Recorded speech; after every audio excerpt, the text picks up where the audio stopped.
ও মা শোনো না। হ্যাঁ বলছি সকালে কি রান্না করেছো? খেতে দাও, খুব খিদে পেয়েছে। কালকে রাতের আমডাল রয়েছে, একটু মুড়ি দিয়ে খেয়ে নে যা। হ্যাঁ আমডাল দিয়ে মুড়ি খাবো সকাল সকাল? আরে খা রে, আমডাল দিয়ে একটু মুড়ি খা, পেটটা ঠান্ডা থাকবে এই গরমে। খা। ধ্যাৎ, ডাল করেছে ধ্যাৎ। ও মা খুব খিদে পেয়েছে, খেতে দাও, সকালে কিচ্ছু খাইনি। আচ্ছা ঠিক আছে চ খেতে বস, আমি তোকে খেতে দিচ্ছি চ। আচ্ছা মা দুপুরে তুমি কি রান্না করেছো? গরম গরম ভাত, আলু সেদ্ধ আর টক ডাল আম দিয়ে। আলু সেদ্ধ টক ডাল ভাত, দূর ব্যাং, ভাল লাগে না, আমি খাবো না, তুমি খেয়ে নাও যাও। খেতে হবে না, যা এখান থেকে।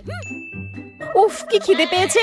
ও মা রাতে কি রান্না করেছো মা? খিদেতে আর থাকতে পারছি না, খুব খিদে পেয়েছে। তোকে আর রাতে ভাত খেতে হবে না, তোর জন্য আমি রুটি করে রেখেছি। তা মা রাতে রুটি দিয়ে খাওয়ার জন্য কি রান্না করেছো? কেন আম ডাল দিয়ে? আম ডাল দিয়ে রুটি খেতে যা লাগে না তোকে কি বলবো। এই দেখ ঘরের পেছনে যে আম গাছটা লাগিয়েছিলাম সেটা থেকে আম হয়েছে।